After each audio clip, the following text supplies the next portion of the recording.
علامہ شاہ احمد درانی کو اللہ تعالیٰ نے یہ دولت بخشی ہے اور حفاظ کو بھی بخشی ہے، لیکن اس عمر میں اب تک قرآن مجید کو یاد رکھنا باوجود ساری مشغولیتوں کے، صبح سے شام تک قائد اہل سنت کی مشغولیت آپ دیکھ لیں، بیرونی دنیا کی مشغولیت، پاکستان کی مشغولیت، سیاسی معاملات کی مشغولیت، مریدین اور متفقین کی مشغولیت، اوراد و وظائف کی مشغولیت اور سارے دوسرے مشاغل، اس کے باوجود بھی 55ویں محراب سنا دینا یہ بھی ان کی کرامت کی دلیل ہے۔ بولو اس سے بڑی کرامت اور کیا ہو؟ میں نے تو ان کا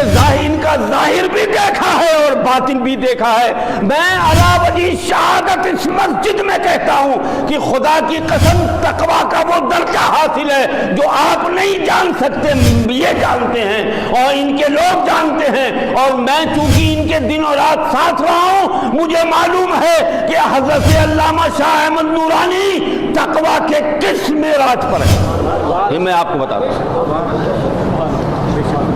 کسی فرض کا چھوڑ دینا، کسی سنت کا اور واجب کا ترک کر دینا، آپ سمجھ سکتے ہیں کتنی بڑی بات ہے، لیکن میں نے سفر میں بھی دیکھا، حضر میں بھی دیکھا، پوری زندگی قرآن کی ایک مکمل تصویر ہے، شکل بھی مکمل تصویر، لباس بھی مکمل تصویر، کردار بھی مکمل تصویر، گفتگو بھی مکمل تصویر، قرآن کا سنانا بھی مکمل تصویر۔ اللہ تعالیٰ اس تصویر کو زندہ رکھے، باقی رکھے، ہمارے سایہ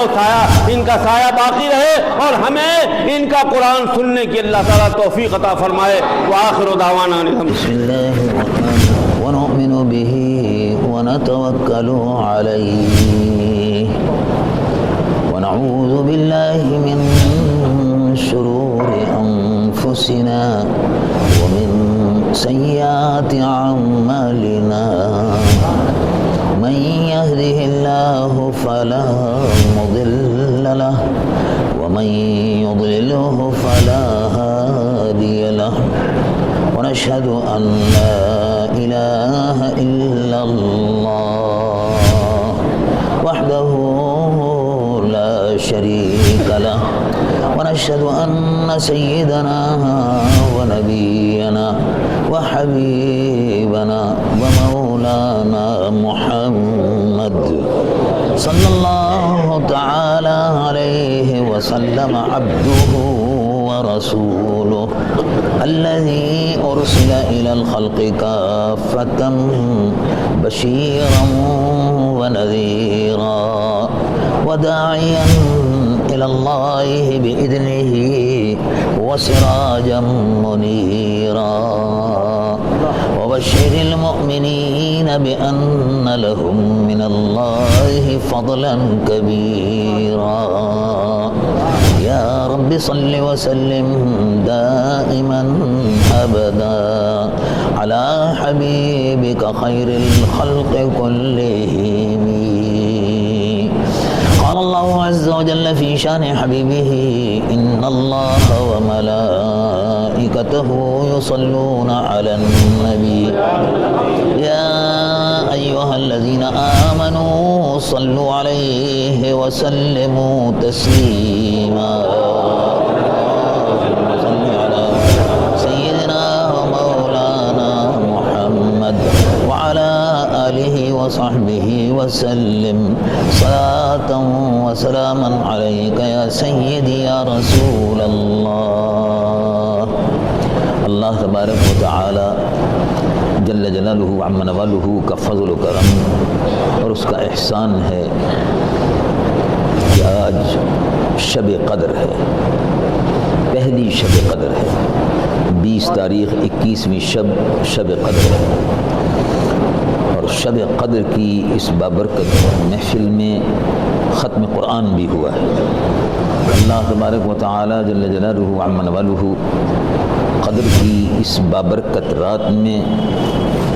شب قدر کی اس بابرکت رات میں اللہ تبارک و تعالی ختم قرآن مجید و فرقان حمید کی ان بابرکت ساعتوں میں جو رحمتیں نازل ہو رہی ہیں ان میں مجھے اور آپ کو، ہم سب کو حصہ عطا فرمائے، اور جو دعائیں ختم قرآن کے موقع پر ہم نے کی ہیں اللہ تبارک و تعالی میں یقین کے ساتھ یقین رکھتا ہوں کہ انشاءاللہ وہ قبول ہیں اور ہمارے لیے ذخیرہ آخرت ہے، اس لیے کہ حضور پرنور سید العالمین محمد رسول اللہ صلی اللہ تعالی علیہ وسلم کا ارشاد مبارک، صحابی رضی اللہ عنہ وارضہ حدیث بیان کرتے ہیں، ارشاد فرماتے ہیں، کنز العمال میں یہ حدیث موجود ہے، حضور پرنور صلی اللہ علیہ وسلم نے ارشاد فرمایا، اذا ختم العبد القرآن، جب کوئی شخص قرآن مجید و فرقان حمید کو ختم کرتا ہے تو ختم قرآن کے وقت اللہ تبارک و تعالیٰ کی رحمت کے 60,000 فرشتے اترتے ہیں۔ تو ابھی روح زمین پر مسلمان اپنے گھروں میں ختم قرآن کرتے ہیں، مسجدوں میں ختم قرآن ہوتے ہیں، مدرسوں میں ختم قرآن ہوتے ہیں، جہاں بھی جب بھی ختم قرآن ہوتا ہے، قرآن مجید و فرقان حمید کا اختتام ہوتا ہے، تو اس مقام کو 60,000 فرشتے رحمت کے گھیر لیتے ہیں، اور جب دعا ہوتی ہے تو 60,000 فرشتے اس دعا پر آمین کہتے ہیں۔ ظاہر ہے جب فرشتے 60,000 فرشتے اللہ رب العالمین جل جلالہ و عز والہ کی رحمت کے 60,000 فرشتے جب اس دعا پر آمین کہہ رہے ہوں گے تو اس کی قبولیت میں کیا شک رہ جاتا ہے؟ تو دعائیں قبول ہیں، ایک بابرکت اور بڑا مبارک موقع ہے، اور اللہ تبارک و تعالی نے مجھ گناہگار و سیاہ کار کو بھی اور آپ سب کو یہ موقع عطا فرمایا۔ میں اپنے آپ کو اللہ رب العالمین جل جلالہ و عز والہ کے حضور میں گناہگار و سیاہ کار و بدکار ہوں، لیکن یہ بہت بڑی سعادت مجھ کو عطا ہوئی، اس کا فضل ہے۔ میرے والدین، میری والدہ ماجدہ اور میرے والد ماجد رحمۃ اللہ علیہ، شیخ طریقت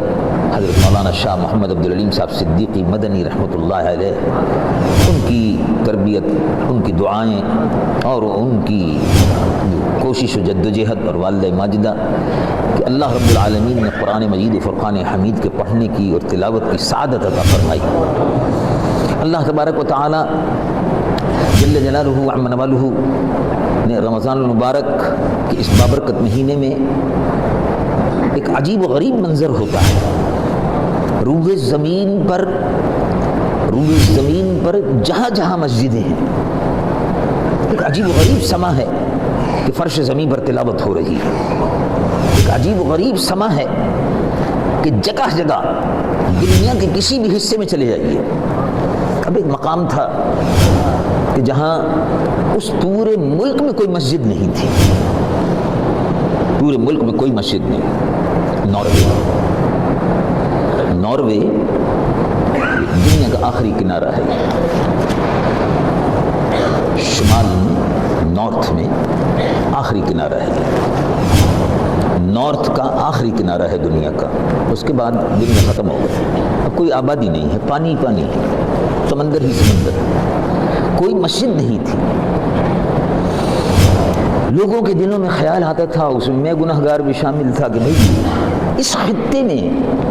دنیا کی اس آخری کنارے پر کوئی مسجد نہیں ہے، کوئی قرآن کی تلاوت نہیں ہوتی، کوئی قرآن پڑھنے والا نہیں ہے، کوئی قرآن سنانے والا نہیں ہے، اللہ کا کلام اس خطے میں ضرور پہنچنا چاہیے۔ اور حضور پرنور صلی اللہ علیہ وسلم کا ارشاد مبارک ہے کہ قیامت کے قائم ہونے سے پہلے، قیامت کے قائم ہونے سے پہلے دنیا میں کوئی گوشہ، کوئی حصہ،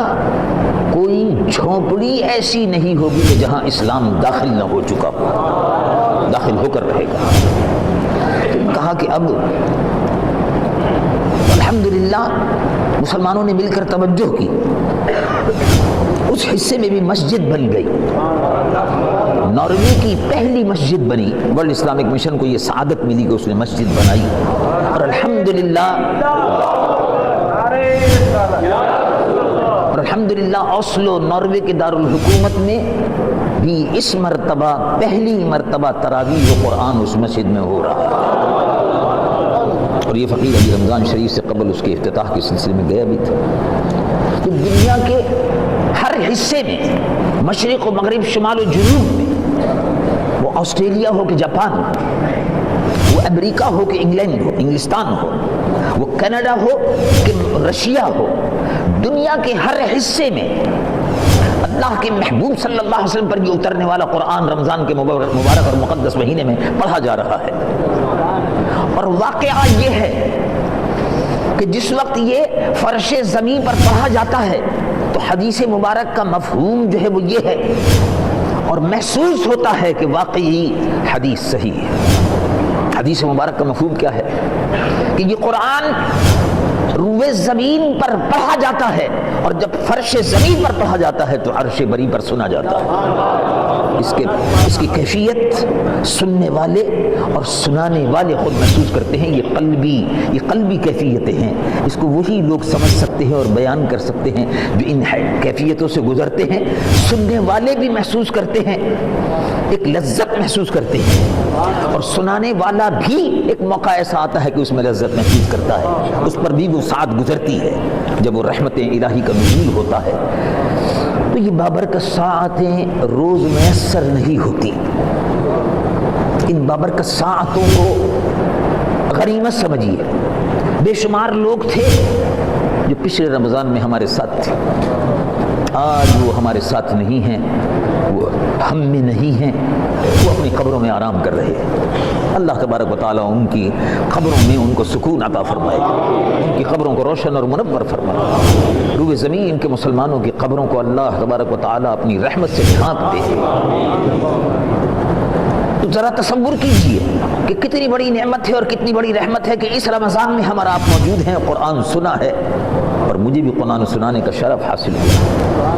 میں تو گنہگار و سیاہ کار و بدکار ہوں، اور دعا کرتا ہوں کہ اللہ تبارک و تعالیٰ قبول فرمائے۔ یہ سعادت اس نے بخشی، اور یہ بہت بڑی سعادت ہے۔ آپ بھی اس میں حاضر ہوئے، اس بابرکت اجتماع میں ہم بھی حاضر ہوئے، اور ہمارے محترم علماء کرام بھی، پروفیسر صاحب بھی، اور دوسرے تمام ساتھی الحمدللہ یہاں موجود ہیں۔ اللہ تبارک و تعالیٰ ہمیں اور سب کو قرآن مجید و فرقان حمید کی برکتوں اور رحمتوں اور نعمتوں سے مالا مال فرمائے۔ اور یہ رمضان جو رحمتیں بٹ رہی ہیں، اب یہ آخری عشرہ جو ہے اس کی تیاری کیجیے۔ یہ آخری عشرہ شروع ہو گیا۔ حضور پر نور صلی اللہ علیہ وسلم کے متعلق ام المومنین سیدہ عائشہ صدیقہ رضی اللہ تعالیٰ عنہ نے ارشاد فرمایا کہ رمضان کی تیاری حضور شعبان سے فرماتے تھے۔ تو ارشاد فرمایا کہ شعبان رمضان جو ہے یہ میری امت کا مہینہ ہے۔ رجب شہر اللہ،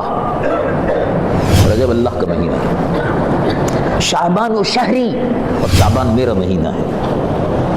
اور رمضان میری امت کا مہینہ ہے۔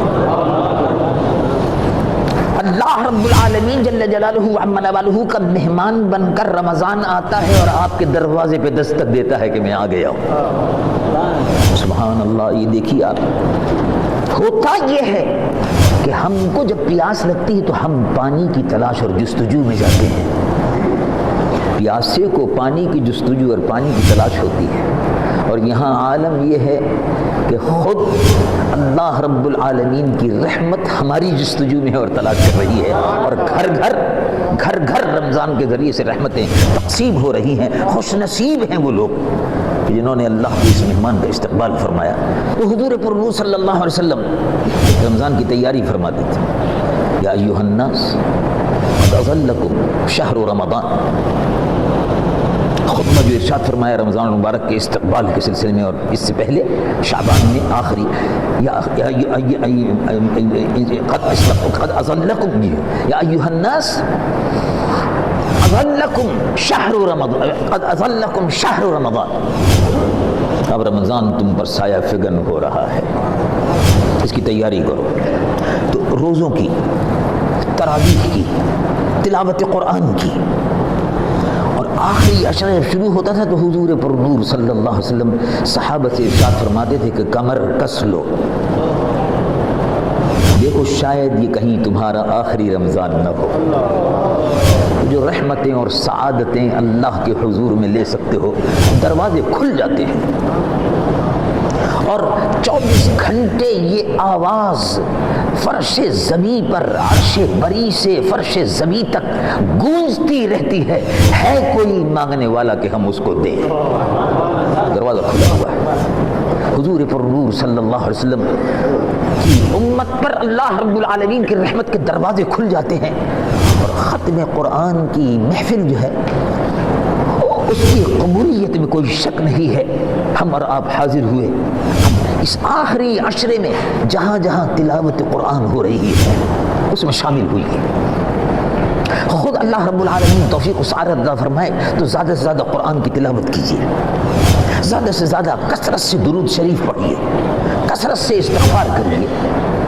کیا عجب ہے کہ اللہ رب العالمین نے اپنے محبوب کو جو ارشاد فرمایا کہ شہرن، اے میرے محبوب، یہ وہ مہینہ ہے کہ جس کے اول میں آپ کی امت پر رحمت تقسیم کرتا ہوں، اور جس کے بیچ میں درمیان میں جو عشرہ ہے اس میں مغفرت کے دروازے کھول دیتا ہوں، اور آخری عشرہ جو ہے اس میں اے محبوب آپ کی امت کو مغفرت عطا کرنے کے بعد دوزخ سے ہمیشہ کے لیے آزاد کر دیتا ہوں۔ اوسطہ مغفرۃ آخرہ عتق من النار، جہنم سے آزادی کا پروانہ عطا کر دیتا ہوں۔ اللہ رب العالمین میرا اور آپ کا سب کا، مجھ گناہ گار و سیاہ کار کا بھی مجھے بھی دعاؤں میں اپنی یاد رکھیے، میں بھی گناہ گار و سیاہ کار ہوں۔ اللہ تعالیٰ میری بھی گناہوں کو معاف فرمائے، آپ سب کی بھی درجہ بلند فرمائے۔ آپ کھڑے ہوں اور دربار اقدس میں حضور کے صلاۃ و سلام کا نذرانہ پیش کریں۔